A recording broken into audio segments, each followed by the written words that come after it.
सभी बच्चों को नमस्कार। तो बच्चों अपने लास्ट लेक्चर में फोटोसिंथेसिस चैप्टर के बारे में पढ़ रहे थे। अपनों ने लाइट रिएक्शन कंप्लीट कर लिया था, जिसमें बताया था कि लाइट रिएक्शन में जब इलेक्ट्रॉन रन करता है तो उसकी वजह से एटीपी एंड NADPH2 बनता है।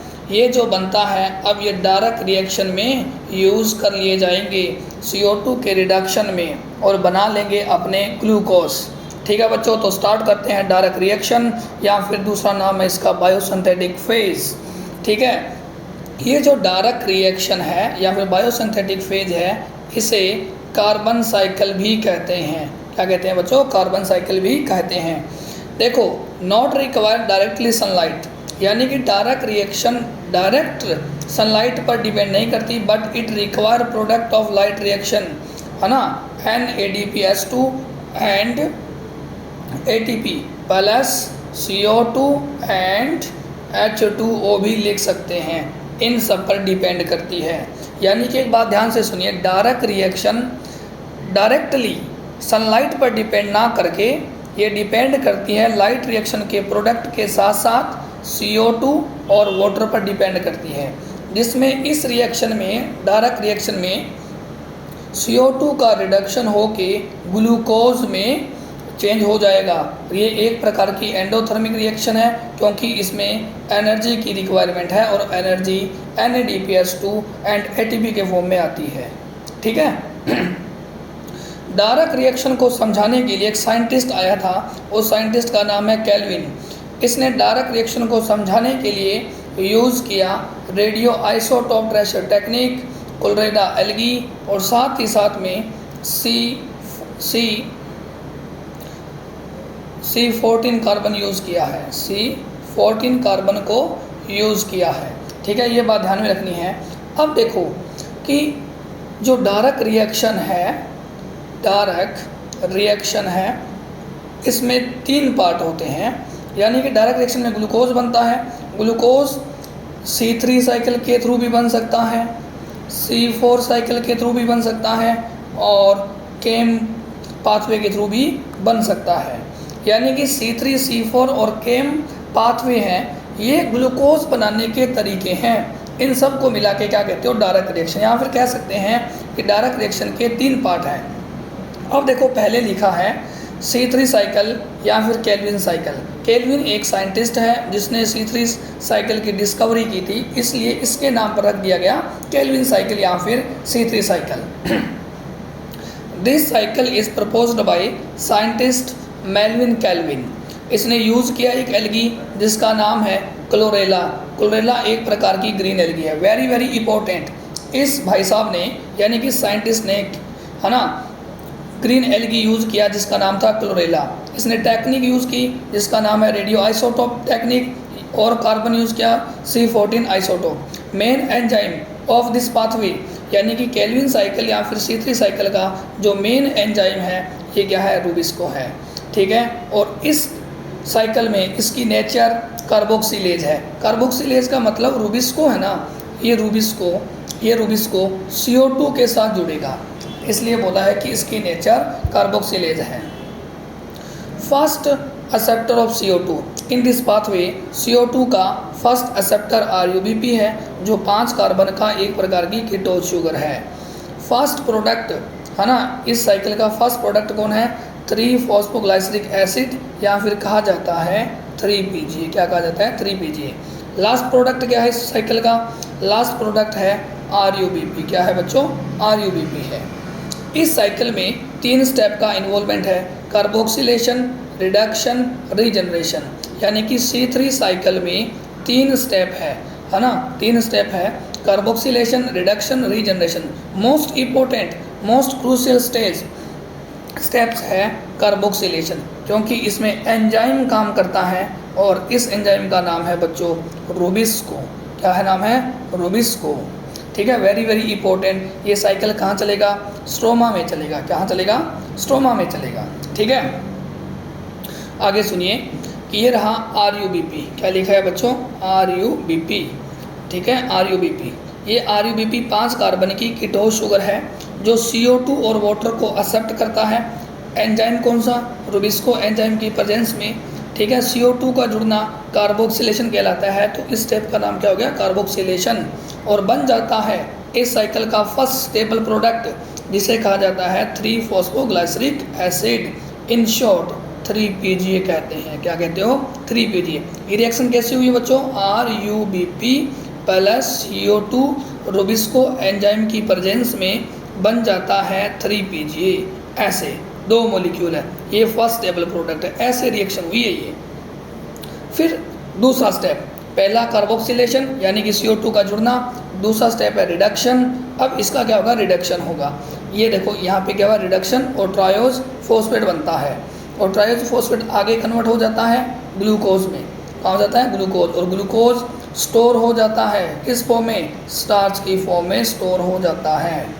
देखो ये रिडक्शन स्टेप है, इसमें खर्चा होता है, इन्वेस्टमेंट है, 2 NADPH2 का और 2 ATP का खर्चा होता है। ठीक है, ये थोड़ा सा उल्टा हो गया है ना। देखो यहाँ पे आएगा ATP, ठीक है, इसको काटो, और ADP प्लस IP है, इनऑर्गेनिक फॉस्फेट है, ठीक है, ऐसे है। तो ध्यान से देखें कि 2 ATP का खर्चा हो रहा है रिडक्शन में, प्लस 2 ही NADPH2 का खर्चा हो रहा है, और ये बदल जाते हैं NADP प्लस ADP में कन्वर्ट हो जाते हैं। तो रिडक्शन में ध्यान रखना है कि इसमें एनर्जी यूज हुई है, और इसलिए इसको क्या कहा गया है, एंडोथर्मिक स्टेप कहा जाता है। फिर देखो ग्लूकोज तो बन गया, ठीक है, अब साइकिल को बार बार चलाना है, क्योंकि एक साइकिल में 1 CO2 फिक्स हुई है, और ग्लूकोज में कितना कार्बन होता है, 6 कार्बन। तो वापस से अपने को RUBP बनाना है, RUBP वापस बनाना है, इस स्टेप को कहा जाता है रीजनरेशन। इस स्टेप में भी 1 ATP का खर्चा हो जाता है, यानी कि एक चक्कर चलाने में, एक साइकिल रन करने में 3 ATP प्लस 2 NADPH2 का खर्चा होता है ना। अब देखो इस साइकिल के अकॉर्डिंग कि 1 CO2 को फिक्स करने में, एक साइकिल में 1 CO2 फिक्स होती है, जिसमें 3 ATP और 2 NADPH2 का खर्चा होता है। इस प्रकार से आपको ग्लूकोज बनाना है, यानी कि 6 CO2 फिक्स करने हैं, तो कितना हो जाएगा, 3 से मल्टीप्लाई करो 6 और 2 को मल्टीप्लाई करो 6, तो कितना होगा 12, और यहाँ कितना हो जाएगा 18, तो 18 ATP और 12 NADPH2 हो जाएगा, और बन जाएगा ग्लूकोज। क्या बन जाएगा, ग्लूकोज। कभी कभार क्वेश्चन पूछा जाता है कि हमें C3 साइकिल से स्टार्च बनाना है। अब स्टार्च में कार्बन पता होना चाहिए, सुक्रोज बनाना है, तो कितना कार्बन होता है उनमें, 12 कार्बन होता है। ठीक है, ये बात आपको ध्यान में रखनी है। आगे इन्हीं स्टेप को थोड़ा सा डिटेल में बताया गया है। देखो पहला स्टेप क्या है, कार्बोक्सिलेशन है, इनिशियल CO2 फिक्सेशन होगा, RUBP CO2 मिलके क्या बनाएंगे, 3PGA बनाएंगे। कहाँ चलेगी लोकेशन स्ट्रोमा है, एंजाइम रुबिस्को है। अब देखो रिडक्शन स्टेप है, एंडोथर्मिक रिएक्शन कहा जाता है, क्योंकि इसमें एनर्जी यूज होती है ATP और NADPH2 के रूप में, और क्या बन जाता है, ट्रायोजोफॉस्फेट बन जाता है। ठीक है, रीजनरेशन में क्या होता है, triose phosphate again convert into RUBP। RUBP is last या फाइनल प्रोडक्ट है किसका, ऑफ C3 साइकिल है। एक बात ध्यान रखें, C3 cycle is universal cycle है, यह सभी प्लांट में पाया जाता है ना, ऑल प्लांट में मिलेगा। जिसने कहा कि मैं प्लांट हूँ उसके अंदर C3 साइकिल तो पक्का होगा, इससे कोई फर्क नहीं पड़ेगा कि प्लांट C3 है या फिर C4 है या फिर केम है। बस एक बात ध्यान रखनी है कि जिसने कहा कि मैं प्लांट हूँ और मैं फोटोसिंथेसिस करता हूँ, फोटोसिंथेसिस करता है तो उसमें ग्लूकोज जरूर बनता है, इसका मतलब उसमें उस प्लांट में C3 साइकिल तो पक्का है, ये बात ध्यान में रखना है। और देखो वही बात लिखी हुई है कि 1 CO2 फिक्स करने में 3 ATP और 2 NADPH2 का खर्चा होता है। इस प्रकार से एक ग्लूकोज मोलिक्यूल बनाने में 18 ATP और 12 NADPH2 का खर्चा होता है। ठीक है बच्चों, अब देखो अब आगे लिखा गया है C2 साइकिल या फिर फोटो रेस्पिरेशन। अब ये क्या है, अब होता क्या है कि हमने सीखा कि डायरेक्ट रिएक्शन बोले तो C3 साइकिल में CO2 को फिक्स करके क्या बनाते हैं, अपने ग्लूकोज बनाते हैं, C6H12O6 ग्लूकोज बनाते हैं। अब होता क्या है, C6 बना लिया ग्लूकोज। अब ये CO2 जो फिक्स कर रहे हैं वो रिलीज हो जाती है। हम जानते हैं कि CO2 से ही हम आगे चल कर क्या बनाएंगे, ग्लूकोज बनाएंगे। जब CO2 ही ना होगी तो फिर ग्लूकोज कैसे बनेगा। एक बात तो ये होगी। दूसरी बात ये है कि आज C3 प्लांट है, कल को C4 प्लांट आए हैं। क्यों आए हैं भाई? जब C3 प्लांट हमारे पास है तो नेचर ने C4 प्लांट को क्यों डेवलप किया है? क्योंकि C3 प्लांट में एक ड्रॉबैक था, बहुत बड़ा ड्रॉबैक। उस ड्रॉबैक का नाम है फोटो रेस्पिरेशन। क्योंकि इसमें क्या होता है, जो CO2 हमने फिक्स की है वो रिलीज हो जाएगी। CO2 निकल गई तो ग्लूकोज का प्रोडक्शन कम हो जाएगा। इसका मतलब नुकसान है। C2 साइकिल एक नुकसान को शो करता है जो कि पाया जाता है ओनली C3 प्लांट में। इसमें मिलता है बच्चों, ओनली C3 प्लांट में मिलता है। लोकेशन क्या है? Location C2 cycle mesophyll cell है ना। एंजाइम क्या है इसका? रुबिस्को एंजाइम है, बट इसकी नेचर कैसी होगी यहाँ पे? Oxygenase, most abundant protein on earth. यानी कि नेचर में सबसे ज़्यादा पाया जाने वाला एंजाइम या फिर प्रोटीन क्या है? रुबिस्को है। रुबिस्को की फोटो रेस्पिरेशन में नेचर कैसी है? ऑक्सीजनेज। इसमें सेल ऑर्गेनेल्स कौन कौन से हैं? Chloroplast, peroxisome, mitochondria. 3 cell organelles का इन्वॉल्वमेंट है। माइटोकॉन्ड्रिया में CO2 रिलीज होती है, ये ध्यान रखें। माइटोकॉन्ड्रिया में CO2 रिलीज होती है और इन दोनों में ऑक्सीजन रिलीज होती है। इन दोनों में क्या होता है? ऑक्सीजन रिलीज होती है। ठीक है, ये बात ध्यान रखें। क्लोरोप्लास्ट, पेरोक्सिसोम में ऑक्सीजन रिलीज होती है, जबकि माइटोकॉन्ड्रिया में CO2 रिलीज होती है। अब देखो आप, ये मैंने का क्लोरोप्लास्ट है। ये क्या है बच्चों? ये क्लोरोप्लास्ट की स्ट्रक्चर है और अंदर वाला भाग क्या है? स्ट्रोमा है। आपको दिख रही होगी, ये आउटर मेम्ब्रेन, ये इनर मेम्ब्रेन। ये क्या है? ग्रेना है। ग्रेना पर क्या चलती है? Light reaction. O2 बनी, O2 बाहर आई और बाहर से कहाँ गई? इन्वायरमेंट में आ गई। ये है स्ट्रोमा पार्ट। यहाँ पे कौन है? रुबिस्को है। अगर ये दोनों जुड़ गए, रुबिस्को यहाँ दोनों जुड़ गए तो क्या स्टार्ट कर देंगे? फोटो रेस्पिरेशन स्टार्ट कर देंगे। ठीक है, C3 साइकिल चलता है RUBP प्लस CO2 मिलके। ठीक है, अब देखो रुबिस्को का पूरा नाम क्या है? रिबुलोज 1,5 डिस्फॉस्फेट कार्बोक्सिलेज और ऑक्सीजनेज है।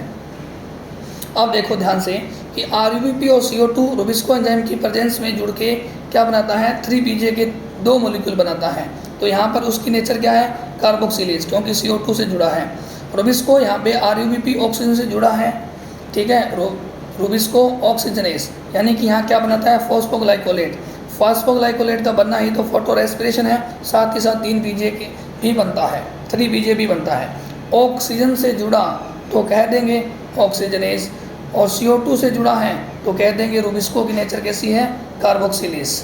ठीक है, अब वो क्या क्या कंडीशन रही, वो कौन कौन सी कंडीशन रही जिसमें रुबिस्को कार्बोक्सिलेज की तरह बिहेव ना करके ऑक्सीजनेज की तरह बिहेव करता है? ये 4 कंडीशन है। ऑक्सीजन की कंसंट्रेशन बढ़ जाना, CO2 की कंसंट्रेशन घट जाना, ठीक है, टेम्परेचर हाई हो जाना या फिर लाइट इंटेंसिटी का हाई हो जाना। ये 4 कंडीशन है जिसने रुबिस्को को ऑक्सीजन के साथ जुड़ने के लिए प्रमोट किया है। ठीक है, ये बात ध्यान रखना है। अब देखो भाई, ये रुबिस्को की बात हो गई।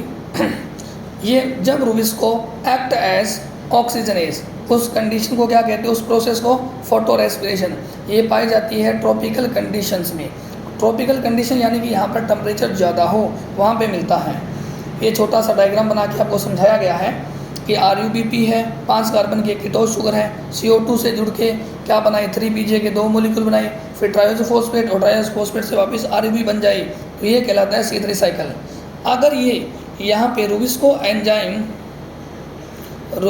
एंजाइम ऑक्सीजन से जुड़ के फॉस्फोग्लाइकोलेट बना ले और फिर देखो ये धीरे धीरे कन्वर्ट हो रहा है इसमें 3PJ में, तो एक CO2 निकल गई।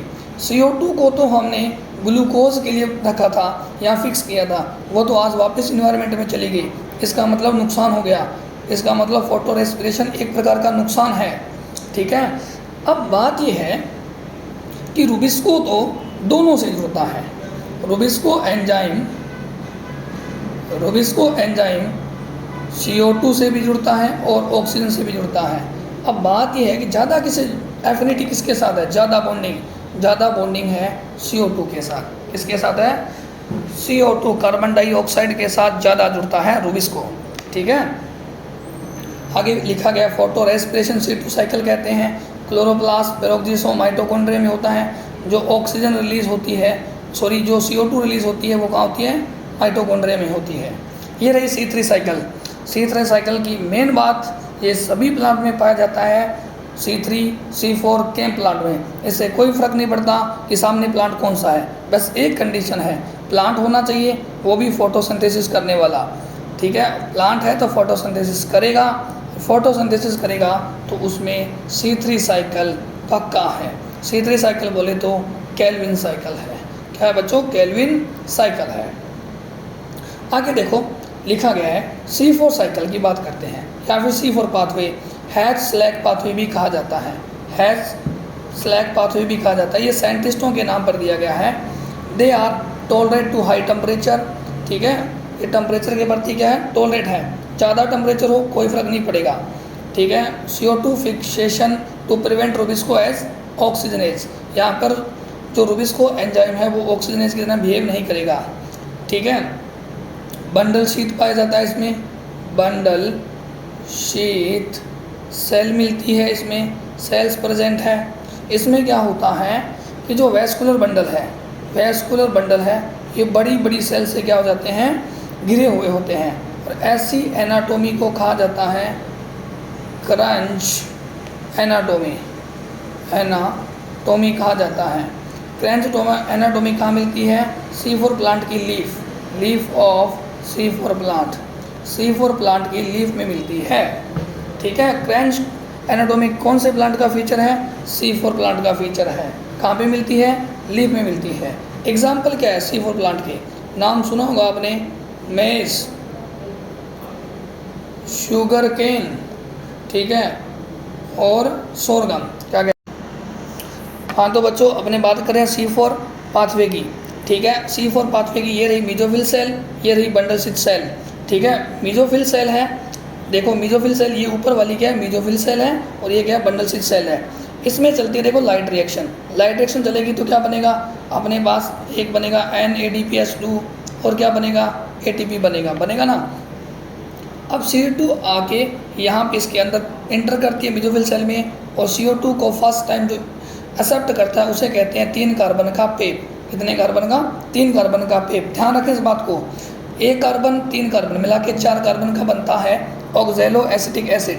ऑक्जेलो एसिटिक एसिड का यहाँ पे रिडक्शन होके कन्वर्ट हो जाता है मैलिक एसिड में, और यहाँ पे NADPH2 convert into NADP plus में कन्वर्ट हो जाता है। ठीक है, यानी कि जब इस लाइन में रिडक्शन हुआ है तो इस लाइन में क्या होगा, ऑक्सीडेशन। अब देखो आगे मैलिक एसिड कहाँ गया, बंडल शीट सेल में आ गया, ये देखो बंडल शीट सेल में आया। अब वापस यहाँ पे किस में कन्वर्ट हो रहा है, ऑक्जेलो एसिटिक एसिड में। इसका मतलब पहले यहाँ पे ये इसमें बदला है, अभी इसमें बदलेगा तो वापस क्या बनेगा, NADPH2, NADPH2 बनेगा। ठीक है, तो ये NADPH2 यहाँ रिलीज़ होगा, यहाँ पे क्या हुआ, NADPH2 रिलीज़ हुआ, और ये चला जाएगा C3 साइकिल में। और ऑक्जेलो एसिटिक एसिड यहाँ पे पायरुवेट में कन्वर्ट हुआ है तो क्या निकल जाएगी, CO2 निकली है, क्योंकि यहाँ 4 कार्बन यहाँ 3 कार्बन, इसका मतलब एक कार्बन जो निकला है वो CO2 की फॉर्म में निकल गया है। ठीक है, अब देखो बंडल शीट सेल में क्या चल रहा है, यहाँ पे C3 साइकिल चल रहा है, यानी कि रुबिस्को यहाँ बैठा है, रुबिस्को एंजाइम यहाँ बैठा है, डायरेक्ट रिएक्शन यहाँ चल रही है। ठीक है, तो अब देखो पायरुवेट 3 कार्बन का कहाँ चला गया, वापिस पायरुवेट आ गया मीजोफिल सेल में। ठीक है, अब पायरुवेट को वापस से पेप में बदलने के लिए एनर्जी का खर्चा होता है। ठीक है, एनर्जी यूज होती है, 2 ATP का यूज हो जाता है। कितने ATP का, 2 ATP का यूज हो जाता है, और वापस बन जाता है 3 कार्बन का पेप। ठीक है, अब कुछ क्वेश्चन है, ध्यान से सुनिएगा कुछ क्वेश्चन। पहला है कि C4 साइकिल का फर्स्ट स्टेबल प्रोडक्ट क्या है, ऑक्जेलो एसिटिक एसिड है। प्राइमरी CO2 एक्सेप्टर कौन है, पेप है। रुबिस्को एंजाइम कहाँ पाया जाता है C4 प्लांट में, बंडल शीट सेल में मिलता है। कहाँ मिलता है, बंडल शीट सेल में। पेपकेज एंजाइम कहाँ मिलता है, ये रहा पेप, तो पेपकेज एंजाइम भी यही है, वो भी मीजोफिल सेल में है। अब बात करते हैं स्टेप्स की। CO2 का जुड़ना कार्बोक्सिलेशन कहलाता है। अब देखो 2 नंबर यहाँ लिखा हुआ ये रहा, तो मैलिक एसिड का ट्रांसफर है कहाँ, mesophyll to bundle sheath cell.